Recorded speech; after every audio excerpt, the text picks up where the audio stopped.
Canal Révélation vous propose le documentaire sur la trace de la justice et de la démocratie. La démocratie du plus fort est toujours la meilleure. Sur la trace de la justice et de la démocratie est une production de Canal Révélation dans le cadre de son projet Donner la voix aux sans-voix pour promouvoir et soutenir l'accès à l'information et à la justice aux victimes des violations des droits de l'homme dans la province de l'Ituri. Ceci avec le soutien de la fondation Open Society for Africa. L'œil de la communauté internationale est de plus en plus braqué sur l'Ituri, province sous état de siège depuis au moins 2 ans.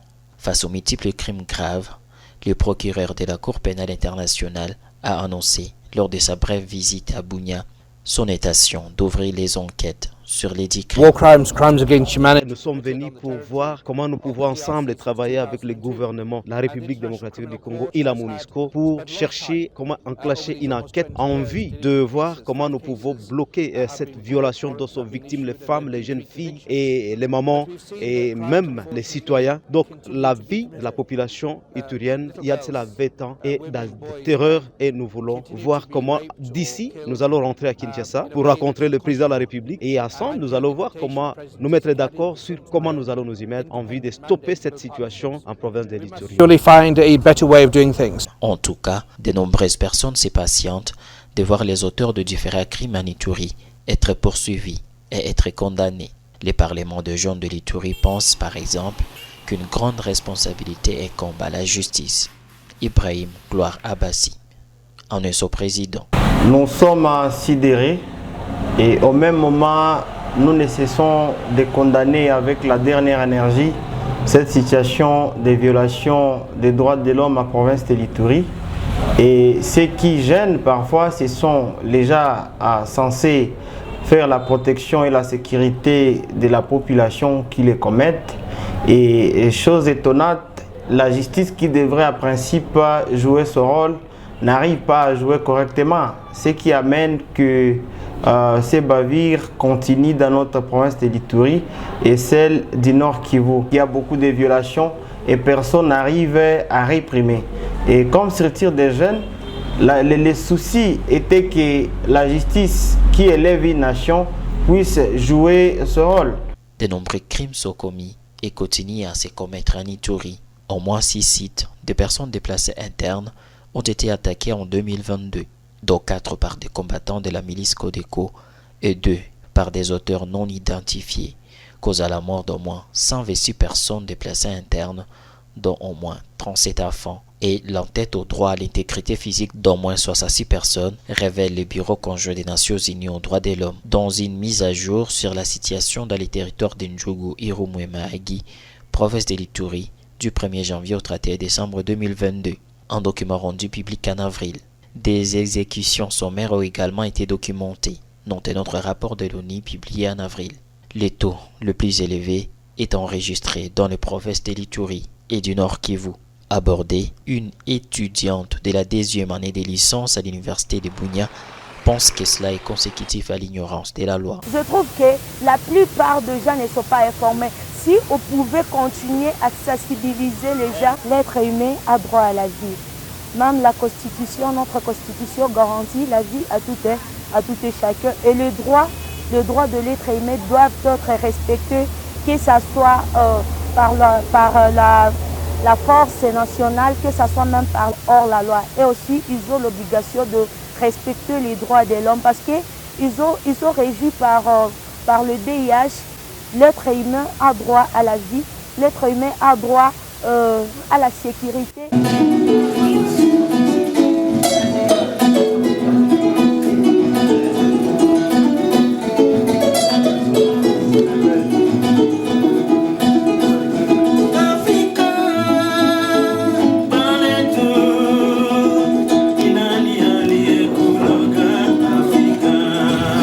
Ainsi, l'INADI, structure regroupant toutes les 21 communautés de l'Ituri, estime que la sensibilisation reste primordiale. Nous, communautés, nous sommes en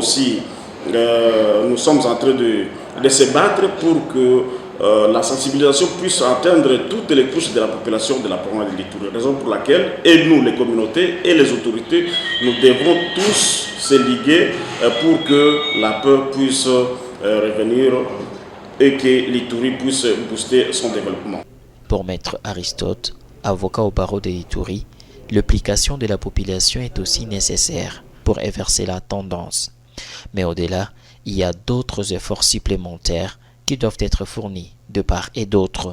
Et aujourd'hui, on ne peut pas comprendre que nous soyons à plein état de siège et qu'il y ait toujours des exactions, des violations des droits humains. Si seulement l'État prend en main ses pouvoirs régaliens, et il n'y aura plus cette série des violations des droits humains que nous constatons dans notre province. Je vais conseiller à ces victimes parce qu'il y a des victimes de toutes choses. Lorsqu'il y a des attaques, il y a des meurtres, il y a des personnes qui perdent leurs biens et les êtres chers même. Ces victimes-là, elles n'ont pas d'autre voie que de recourir vers l'État à travers ces instances judiciaires pour bénéficier d'un procès. Il y a l'arrivée du procureur près la Cour pénale internationale, mais moi je me dis aussi en tant que juriste, dans notre pays, nous avons quand même des instances judiciaires. Encore une fois de plus, l'État congolais doit prouver à quoi il est un État et restaurer de lui-même d'abord à travers son appareil judiciaire les victimes dans leurs droits. Dans un contexte où ce sont de jeunes qui sont plus cités dans la commission des violations des droits de l'homme en Ituri, le Parlement de jeunes les conscientise davantage. Nous appelons la jeunesse à une prise de conscience collective. Ceux qui sont dans les groupes armés, ils doivent savoir que ces groupes armés n'ont pas d'avenir. L'Ituri aujourd'hui n'a pas besoin d'arrêter encore les cas de violation des droits de l'homme. L'Ituri n'a pas besoin d'assister aux incendies des maisons, des pillages, des massacres et consorts. Mais l'Ituri a besoin d'avoir une jeunesse consciente, une jeunesse qui doit se responsabiliser, une jeunesse qui doit combattre les antivaleurs, en fait que cette jeunesse se retrouve au concert de la nation. L'annonce de l'ouverture des enquêtes par la CPI sur des crimes commis en Ituri a émerveillé plusieurs couches sociales.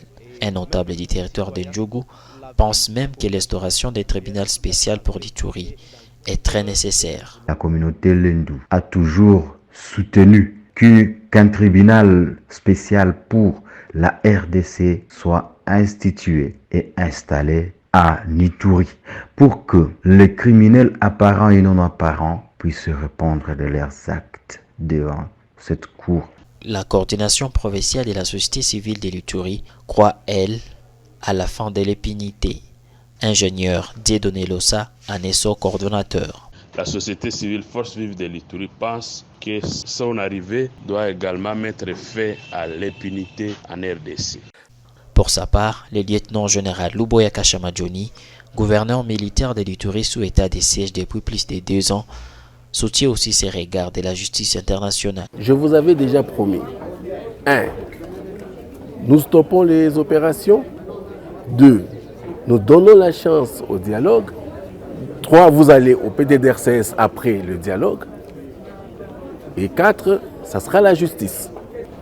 Et rien ne va changer. Aujourd'hui, nous sommes là, nous vous donnons un message. Si vous ne voulez pas arrêter, vous serez confronté à la justice, non seulement à la justice nationale, mais aussi à la justice internationale. Il faut le rappeler, plusieurs anciens seigneurs des guerres ont été arrêtés par la CPI pour leur implication d'une manière à une autre à la commission des crimes en Ituri vers les années 2000, en 2003. Mais alors, l'histoire risque-t-elle de se répéter? Des victimes l'espèrent bien.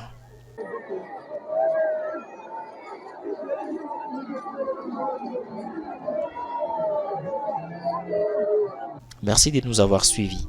Cette émission est diffusée sur la chaîne de nos radios partenaires ainsi que sur la chaîne YouTube Canal Révélation. Je suis David Ramazani.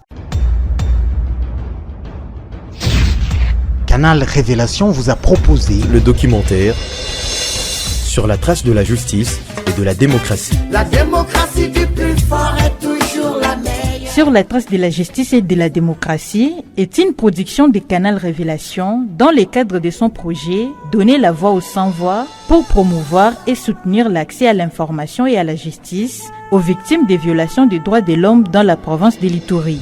Ceci avec le soutien de la fondation Open Society for Africa.